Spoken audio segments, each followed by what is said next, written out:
നമസ്കാരം. എക്സാലോജിക് CMRL അനധികൃത പണമിടപാട് സംബന്ധിച്ച കേസിൽ ഇഡിയുടെ അന്വേഷണത്തിൽ CPMന്റെ അവസാന പ്രതീക്ഷയും തെറ്റി. കേസിൽ ഇടപെടാതെ ഹൈക്കോടതി കേന്ദ്ര ഏജൻസിക്ക് നൽകുന്നത് പൂർണ്ണ അധികാരങ്ങളാണ്. ഇതോടെ അതിനിർണായക നീക്കങ്ങളിലേക്ക് കാര്യങ്ങൾ മാറും. ആദ്യം ചോദ്യം ചെയ്യൽ. തൽക്കാലം അറസ്റ്റ് ചെയ്യില്ലെങ്കിലും ഭാവിയിൽ അതിന് സാധ്യത ഏറെയാണ്. അന്വേഷണവും നടപടികളും സമൻസും സ്റ്റേ ചെയ്യണമെന്ന് ആവശ്യപ്പെട്ട് CMRL managing director SN Sasidharan Kartha, company ഉദ്യോഗസ്ഥർ തുടങ്ങിയവർ നൽകിയ ഹർജിയാണ് ജസ്റ്റിസ് TR രവി പരിഗണിച്ചത്. കള്ളപ്പണം വെളുപ്പിക്കൽ നിരോധന നിയമ നടപടികൾ ആരംഭിക്കാനുള്ള കുറ്റകൃത്യമില്ലെന്നും ഇഡിക്ക് അന്വേഷണം നടത്താനുള്ള നിയമാധികാരമില്ലെന്നും ചൂണ്ടിക്കാട്ടിയാണ് സ്റ്റേ ആവശ്യം ഉന്നയിച്ചത്. സീരിയസ് ഫ്രോഡ് ഇൻവെസ്റ്റിഗേഷൻ ഓഫീസിന്റെ ഫയൽ ചെയ്ത പരാതിയുടെ അടിസ്ഥാനത്തിലാണ് അന്വേഷണം നടത്തുന്നതെന്ന് ഹർജിക്കാർ അറിയിച്ചു. കേന്ദ്ര സർക്കാർ നിർദ്ദേശം നൽകിയ അന്വേഷണം മാത്രമാണ് നടക്കുന്നതെന്നും ഹർജിക്കാർക്കായി ഹാജരായ സുപ്രീം കോടതി അഭിഭാഷകൻ സിദ്ധാർത്ഥ് ലൂത്ര ചൂണ്ടിക്കാട്ടി.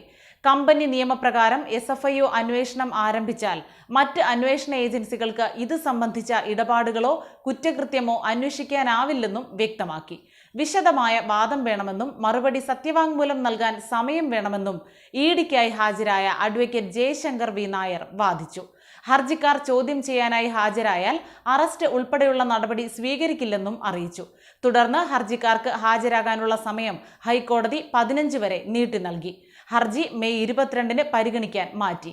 SN ശശിധരൻ കർത്തയ്ക്ക് പുറമെ senior manager NC Chandrasekharan, senior officer Anju Rachel Kuruvila, chief finance officer KS Suresh Kumar എന്നിവരാണ് ഹർജി നൽകിയത്. വെള്ളിയാഴ്ച ഹാജരാകാൻ നിർദ്ദേശിച്ചവർക്ക് തിങ്കളാഴ്ച ഹാജരാകാമെന്ന് കോടതി വ്യക്തമാക്കി. മറ്റുള്ളവർ നോട്ടീസിൽ പറയുന്ന തീയതികളിൽ ഹാജരാകണമെന്നും നിർദ്ദേശിച്ചു. ഇതോടെ കർത്ത അടക്കമുള്ളവർക്ക് ചോദ്യം ചെയ്യലിന് ഹാജരാകേണ്ടി വരും. മുഖ്യമന്ത്രിയുടെ മകൾ വീണ വിജയനും കേസിൽ ചോദ്യം ചെയ്യാൻ നോട്ടീസ് നൽകിയേക്കും. മുഖ്യമന്ത്രിയുടെ മകൾ ഉൾപ്പെട്ട മാസപ്പടി കേസിൽ തിങ്കളാഴ്ച ഹാജരാകാൻ ഇഡി നോട്ടീസ് നൽകിയത് CMRL MD അടക്കം 4 പേർക്കാണ്.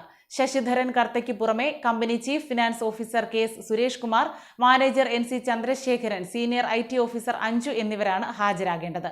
CMRL കമ്പനിയും വീണ വിജയന്റെ ഉടമസ്ഥതയിലുള്ള എക്സാലോജിക് കമ്പനിയും തമ്മിൽ ഉണ്ടാക്കിയ സാമ്പത്തിക ഇടപാടിന്റെ രേഖകളും പണം കൈമാറിയ ഇൻവോയ്സുകളും ലെഡ്ജർ അക്കൗണ്ടും ചോദ്യം ചെയ്യലിനെത്തുമ്പോൾ ഹാജരാക്കാനും ഇഡി നിർദ്ദേശിച്ചിട്ടുണ്ട്.